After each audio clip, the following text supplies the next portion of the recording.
Feel I need to tell my story because for the next generation really still, and to give them an insight of the realities of this lifestyle that they try to portray. Do you know what I'm saying? You know, the part that people don't really know. You don't really get told that part of it, this side of it. Do you know what I'm saying? So it's just about putting my story out there, letting them know what I went through personally and what I know other people went through personally, and just giving them a different route to take.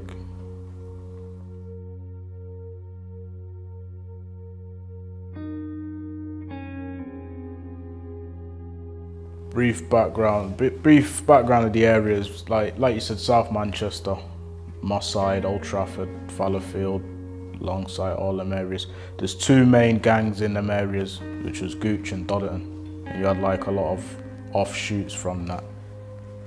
And we was affiliated with Gooch, so obviously the other side was Dodderton, Longside, and the rest of it. And basically what it was when we was growing up, when we was coming up, like I said, we was affiliated with Gooch, but then we decided to form our own, so we could be ourselves kind of thing, so we didn't really have anyone to answer to. You know what I mean? So it was me and a couple others. We started our own, which we called ourselves the OT Crips. And then, yeah, just started repping and just keeping up with a load of gang activity.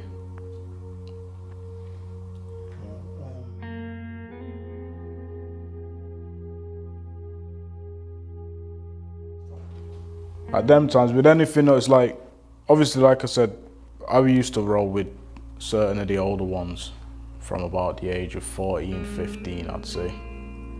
And it's only after the fact I started doing my own thing, representing. And yeah, the beef was kind of intense, but you see, when you live in it, when you're living that life, you're not really thinking of it like that. But yeah, it was kind of intense. From on the outside looking in now that I'm not involved in that anymore, I'm just thinking about it. Yeah, it was kind of intense. Shootouts, drive-bys, all them kind of things. It was a bit hectic still.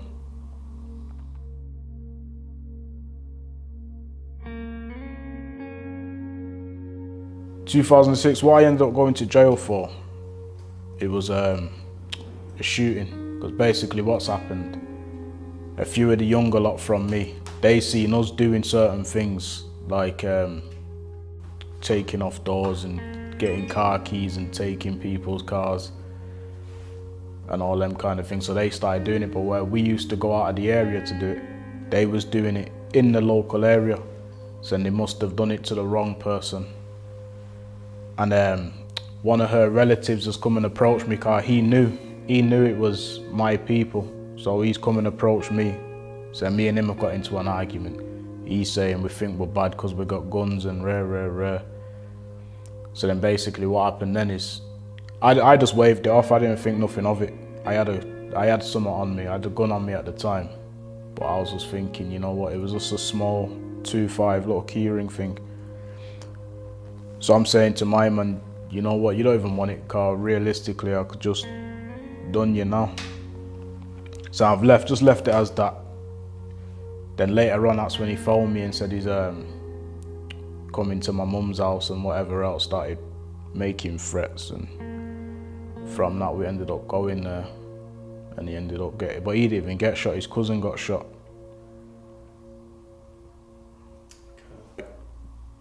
Everything from about 2005 onwards, everything was crazy. So I think there was countless shootings, tick for tack shootings, police always in the area, armed response driving around. Armed response had a book with all our pictures in. So basically if you're in that book, when they see you, they fly down on you. So there was a few cases. You had my case and about another 5 others, all from our side. So yeah, 2 murders, a few attempted murders, and loads of firearm charges.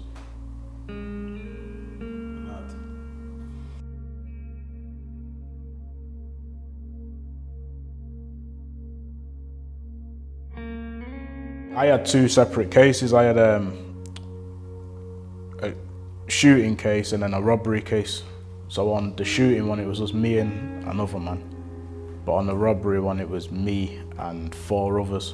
I ended up with a 12 IPP for conspiracy to murder, attempted murder, possession of a firearm with intent to endanger lives, and then conspiracy to rob, robbery, and then about 4 or 5 firearm charges. But at the time, it was like nothing is like a part of the game, do you know what I mean? So feelings wise, I didn't really feel nothing, because it's more like, yeah, I've proved myself now, I'm official, you understand what I'm saying? No one can't tell me nothing. So going through like sentencing and all that, like, even when I got back to jail, I'm in jail and all my brethren are on the wing, and when I'm telling them how long I got, they're all like sad and upset. I'm saying, what are you sad and upset for, man? It's a part of the game, do you know what I mean? But that's just, I think that was more bravado, do you know what I mean? Trying to live up to this image. During sentence, at first it was like, remember, because we was all young offenders, so we're like 18, 19 years old. The ones on the robbery case, they was a bit younger, they was like 15, 16.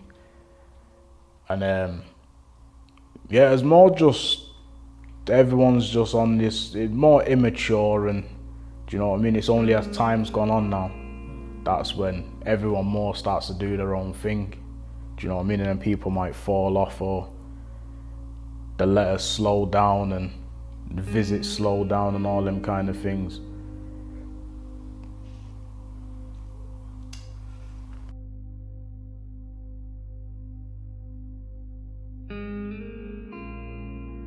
I'd say my worst experience in the streets was when my own people started to turn on me.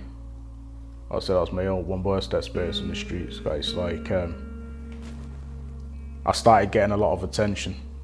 People started to like, my name was ringing bells in the streets. So with that now, with all the attention, come the hate as well. Do you know what I mean? So then you find people start spreading rumors about you and all them kind of things. And like I said, people stop coming to link you and all that, try to take, like the people my circle I used to roll with, man, try to take them away and then try to turn them against man and all them kind of things. So it was mad. Like, I've been through a lot, but a lot of the things that I went through, I'd say I more charged it to the game, just put it down to, yeah, it's the game. Like, I got shot, been shot numerous of occasions, went to prison, all them kind of things, but none of them things really fazed me at the time, because it's more like I charge it to the game. No, not really. That's one of the big issues. That's a very big issue of mine to this day. That's why I can't really look at people the same way. Like, I ain't holding no feelings towards anyone. But what I say is, when I was on road, I would do or die for mine. Do you know what I mean? So then when I was in a time of need, I weren't really seeing or hearing from nobody. People would come on a visit just to say, I went on a visit, not really coming to link me, you understand what I'm saying? Things like sending money and all them kind of things, it was pretty much non-existent. I remember there was a time when me and my co-D and then my right-hand man, we was all in the pen together, and all 3 of us are sat there, and I'm saying to man like, yo, what's this? How are we living like this? Well, we was the 3 most active in our circle, and it's like, how are we living like this? You understand what I'm saying? You have to phone 5 different man to put £200 to £100 for a weed. You get me? Or man are sharing shower gels and all them kind of things, and nobody ain't got no peas on the canteen sheet a week time, you get me? So I'm thinking, how are we living like this when we've done so much for these man? Hence the reason we're in jail and they're on road.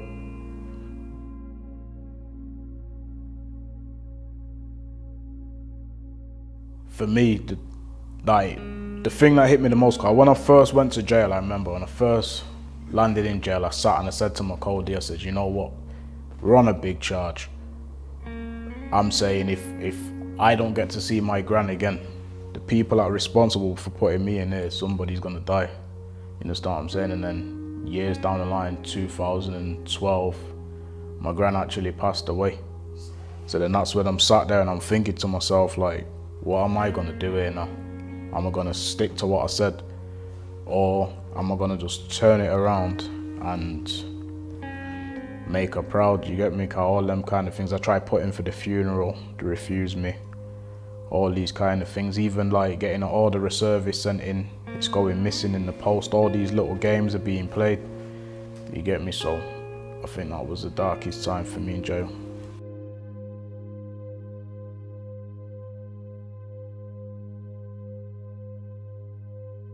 The switch was more, that was part of it. Like that's when I started thinking to myself. So I started thinking to myself. So 2012, so this would have been about 5, 6 years. Yeah, about 5 years, yeah. So just before halfway. So, and then around that same time as well, is when I got back with my missus. So like 2012 again, back end of 2012. So it's almost like everything hit me at that same point. So losing my gran, that triggered the thought process. And then getting with my partner now, it was like, I had to start, that's when my whole thought pattern changed. I started sitting there and I started thinking to myself, like, what am I really doing with my life when I touch road? You get me, car? That's the thing. It's like, as much as we're living that lifestyle and we're doing whatever we're doing, we're living in the fast lane. So you get money, you get cars, you get all these kind of things. But at the same time, as quick as you're getting these things, your life could be taken away, whether that's you're dead or in jail. So truth be told, it was like at first, when I first landed, so 2007 when I first landed in jail, I'm in there, but the thing for me, it's like when I'm in local prisons, everybody knows you, innit? So it's more or less you're on the road, so you see a man that you've not seen for years. You seeing people that you don't even know who they are, but they know who you are. So man are coming to you like, right, you're such and such from, do you understand what I'm saying? So it's like all these kind of things. So when you're in that kind of environment, it's still like I'm on the roads and you're crossing paths with the other side and you're getting into gang fights and all them kind of things, and you're still kind of involved in that.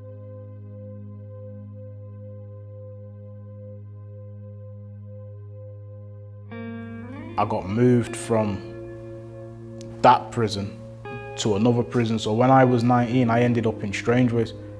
So the majority of people I am with are 21 and over. So I'm 19, so I'm with these. So when these men are talking to me, I'm with some OGs from my set. So when I'm talking to these and these lot are talking to me, I'm thinking, hold on. What you're saying to me isn't what I was told along the way. Do you know what I'm saying? So when I'm listening to these and I'm hearing what they're saying, I'm thinking, right, you ain't really got to, anytime you see them, man, it's funk on sight and all them kind of things. These are the things that I started to realize when I'm with them. Do you know what I mean? And that's another thing I wanted to touch upon.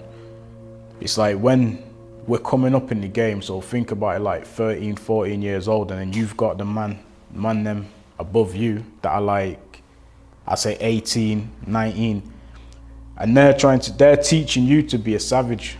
They're teaching you that anytime you see this, anytime you see that, do this, do that, do this, do that. So now you've got that instilled in your brain. Do you know what I'm saying? So then when all these things are going on, it's like, again, because I never went jail before. I went jail in 2007. So I've landed in jail. So when I'm in jail now, I'm hearing what they're telling me. Anytime you see them, man, it's on site, rare. Even on road, if you see them, man, it's this, it's that. Don't worry about nothing. Just lick them down, do this, do that. So all right, safe. But then going back to what I was saying, it's like as years go by, like even in prison life, and I'm hearing mad stories like these same man what are saying to me, when you see this, man, when you see that, do this, do that. I'm hearing stories how you was in jail with these, man, and nothing ain't going on. So I'm thinking to myself, hold on, so you're telling me to do this and do that, but you're not even doing it yourself, bro. And the same thing on road, like you're telling man on road, do this, do that. You're not doing the same thing, brother. You understand what I'm saying? So it's like, as I got older and more mature, it's like I started to see these things and started to realize, you get me, like the whole thing's based on lies, to be fair.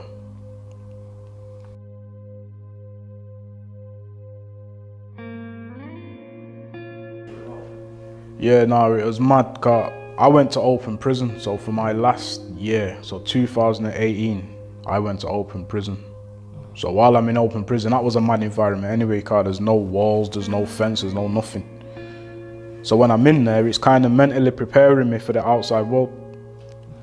When I started getting town visits and that, I'm going out to the town, but the ends I was in was just, it was a random ends, innit? But when I started getting home leaves now, I'm going more back to my ends. Do you know what I'm saying? So now all these things start playing in my mind. So the ends they put me in back in the day was a gang-related area, but for the other side, if you know what I mean. So I'm thinking, in my head, I'm thinking, right, you're sending me here, them man around there, and you get me, you're kind of trying to set man up. You get me? So when I've gone round there, I'm in there. So when I first got off the train, got there, I'm going to the hostel. In my head, I'm thinking it's still like it was in 2007. You get me? So you kind of on edge, you're watching everything and all them kind of things. But then after time went on, I started to get more relaxed and I started to see it for what it really is. Do you know what I'm saying? It's more like, you see, the thing for me, I started to realize it's all internal. It's all in my head. Do you know what I mean? Like, not saying man's overly paranoid, but a bit paranoid, on point, I'd like to say. So then when I'm out there, it's like I've come to realize that everybody's doing them. Do you know what I mean? So I've come out with this 2007 mindset when everybody else is on 2019. You understand what I'm saying? So I was a bit behind the times. Do you know what I mean? A mad story as well. One of the people what shot me, he's reached out to me on social media. So I'm chatting to my man and I'm saying to him, like, I'm not really on nothing. Do you know what I'm saying? He's saying he's not on nothing, but in the back of his mind, he's thinking I'm just saying it, and I'm thinking the same thing. So it was a bit of a tense situation. But then in the end, it just turned into, you know what? It is what it is. You've said that, I've said this. When you're with your people, just keep that same energy. When I'm with my people, I'll do the same. And that's it, what more can you say? Like for me, because when I first come out, I was trying to get work, going to agencies, doing all these things. Then I decided to do the self-employed thing. Because even throughout my whole sentence, I've done all these vocational courses to get the qualifications, to do all these kind of things. So for me, it's like I've been taking steps to try and kickstart this self-employed thing. Do you know what I mean? But it's just, it's a bit hard. It's about finding that break. Yeah, that's what I'm glad you said that, Kai. It's like, when I first come out and these things going, I'm sat there thinking, bro, why ain't no one helping? Why ain't no one supporting? Why ain't no one doing this? Why ain't no one doing that? If it was me, I would do this and I would do that. But then, as time went on, I started to think to myself, I said, you know what? They've got their life to live and I've got mine. You understand what I'm saying? So as much as some people have been supportive and, try to help, man, and even offer advice and whatever else, but there's still a few others that haven't really done anything. So it's like, I just look at it and think, can I really be mad at that? Do you know what I'm saying? It's just one of them things.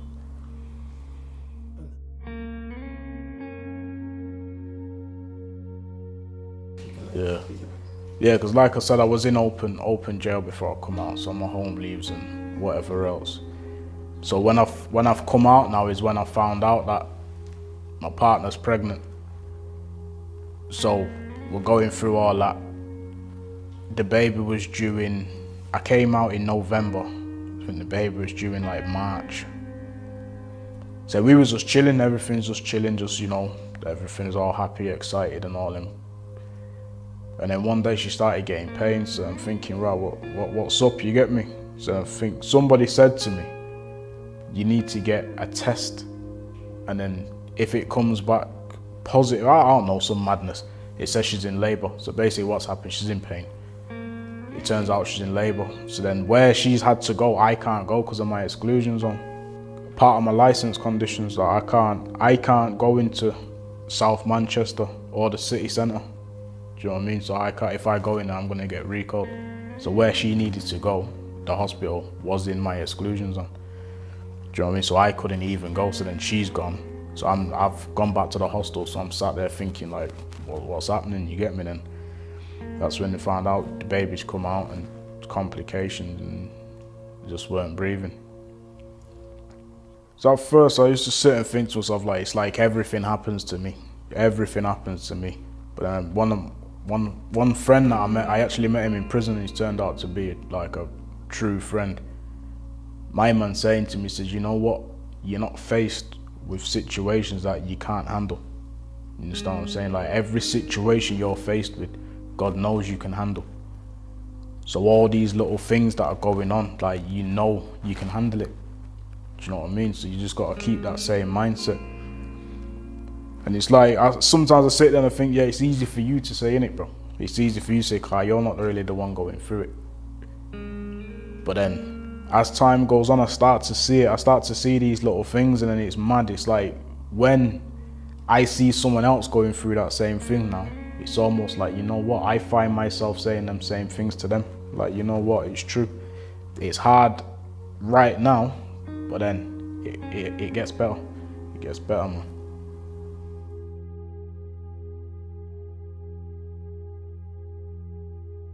Like, truth be told, never regret anything you've done. You understand what I'm saying? Like, never regret anything you've done. It's like, even with certain things, when I'm in situations and I feel like, oh, I can't really apply for that job because I got a past and I got this and I got that. So it's like, for me, it's like, to get where you're going, always remember where you've been. You get me? So it's, for me, it's like, I own it. Everything I've done, I own it. Do you know what I mean? So if I tell you my truth and you don't really want to bother with me because of it, I'm not really shying away from who I am and what I was about. Do you understand what I'm saying? It's a part of my story. It's a part of my journey.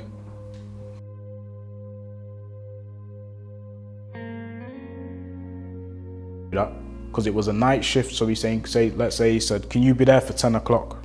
I'm saying, yeah, I can do that. I don't mind working nights. No, are you sure you can be there? I'm saying I can be there. I said, but one thing now, I need to ask probation because I'm on a curfew right now. He's like, what do you mean on a curfew? So I'm saying, no, I'm on a curfew, I've just got out of jail and whatever. As soon as I said I got out of jail, my man was more or less just shut his book and said, yeah, boom, yeah, it's not gonna work. So I'm like, what do you mean it's not gonna work? And he's like, it's not gonna work. Like, basically, he don't really want to put his name to me as an agency. So I'm thinking, I said, you know what? It's cool, innit? Like, I can't really be mad at that.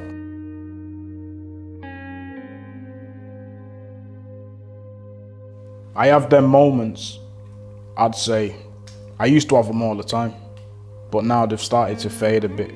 But 100%, as soon as something happens, you instantly think, right, you see, because I'm trying to do this now, you want to try take man for, you understand what I'm saying? And then them thoughts start slipping back into your mind. You start thinking, hold on, now if I was really on wickedness, would you really be talking to me like this? Do you know what I'm saying? Because it's mad, when I first come out, you've got everybody on your line, everybody's hollering at your Instagram, this and that, and shouting, man, and whatever else. But I'm telling everybody the same thing. I'm saying to them, bro, I'm not really on all, like, you know, I'm gonna try do this personal training thing, this motivational speaking and them kind of things. And man are like, yeah, but, you know, just let me come and link you. I said, you know, all right, cool, when do you want to link, man? Oh, no, I'll come down with my daughter. And I'm thinking, so what are you bringing your daughter for? You understand what I'm saying? So it's like, you kind of think I'm still on what I was on before, so you're bringing your daughter because you know if you're with your daughter, I'm not really going to be on nothing. So it's like, for me, I feel they know they've done me wrong, and they kind of avoid that one-to-one, face-to-face thing, do you know what I mean? But yeah, all the time, like, things will happen, or even like you might even speak to someone else and someone says, right, you know, such and such, them man done this or them man done that, and I'm thinking to myself, hold on, you know man's out of jail. Everyone I'm speaking to and I'm speaking about, they've been to prison, they've been through all these things, so you know what I'm coming out to. Do you know what I'm saying? And you're not really doing nothing for man. All right, you might throw man a little change or whatever else, and then that's it, I don't hear from you again. It's mad, man, or block me on social media. I don't even know what they block me for. I don't know. Nah, when I first come out and they start reaching out, and I just thought to myself, you know what? It's all fake anyway. Like, you don't really taught me anything new. Do you know what I'm saying? You've kind of just confirmed everything I already knew. Do you know what I'm saying? Because like I said before, like, people will say to you, right, do this and do that. Then you look at that same man's resume and you're thinking, bro, you ain't done half the things you're telling me to do. You ain't done half the things you're trying to get these young bucks to do. Do you know what I'm saying?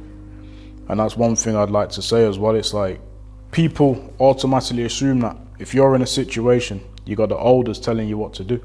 So if you're gonna do something, do it to the fullest. You understand what I'm saying? Don't come on no half-stepping thing and say you're involved in this, but then you're not doing that, or you're chilling with this person or chilling with that. If you're gonna do something, do it to the fullest. And that was my mentality at the time.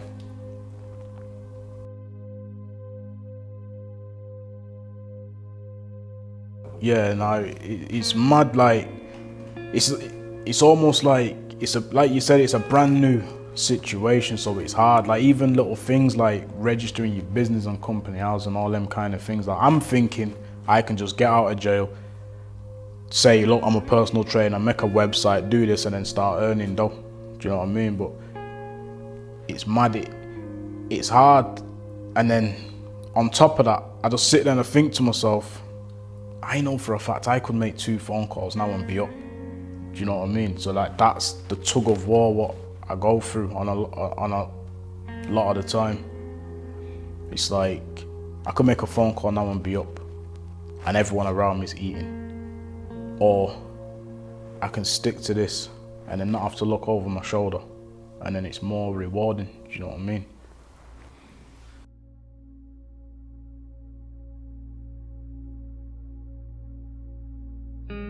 I just want them to hear the story and be inspired by it. Do you know what I mean? Cause there's a lot, don't get me wrong, you know, cause I listen to a lot of this music and this and that, but you see, for a naive kid that's hearing these music and these bars and all these kind of things, they're thinking to themselves, rah, this is what I need to do. Talking about splashing this and that, and so now they're going out on a madness. But this is what I try to put out there. I'm saying, these men what are saying these things, as much as they're talking reckless, they're getting paid for it. They've got a platform for all these things. Now you're hearing what they're saying, so you're thinking, oh, I want to be like my man. Then you go do what my man's doing. Now you've just caught a body. He's getting paid for rapping about it, whether it's real life or not. You understand what I'm saying? Cause I know there's a few real rappers out there, so they're chatting their story. Do you know what I'm saying? And they're getting paid for it, bro. So they kind of turned that negative into a positive. But then these young bucks are hearing that and then wanting to live that lifestyle, like hear what he's saying. Do you know what I mean? So like, for me, I feel like I'm putting out a different version of events. Do you know what I'm saying? This is the part that you don't really hear about.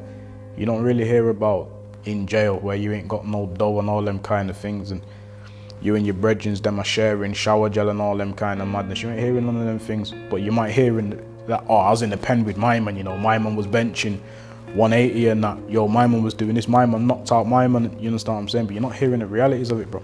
I just want people to hear my story, straight up and down, just hear my story. Just get at me if like, cause that's how it, when I first come out, that's how it first started. I put out that first video. I just want people to hear my story, and if anyone's out there going through anything, just shout, man, innit? Sometimes you just need someone to speak to, so just chat to, man, do you know what I mean? Like, do this training thing, even just chatting, motivational, hear my story, be inspired, and there's loads of different things, man. So what I need personally is just people to hear my side of the story, cause that's what I think isn't really happening. Do you know what I mean? I think a lot of people are seeing me doing what I'm doing and thinking, nah, he's just trying to do this or just trying to do that. Like, it's mad. I Googled myself the other day, And there's bare little mad things on Google saying, oh, Kieran Proverbs got out of jail at this time, so he started up a personal training business, so I started this at this time, and he's just got out of prison and rare. So I'm thinking, it's like you're doing these mad things to try and block me. And I'm just trying to turn my life around. Do you know what I mean?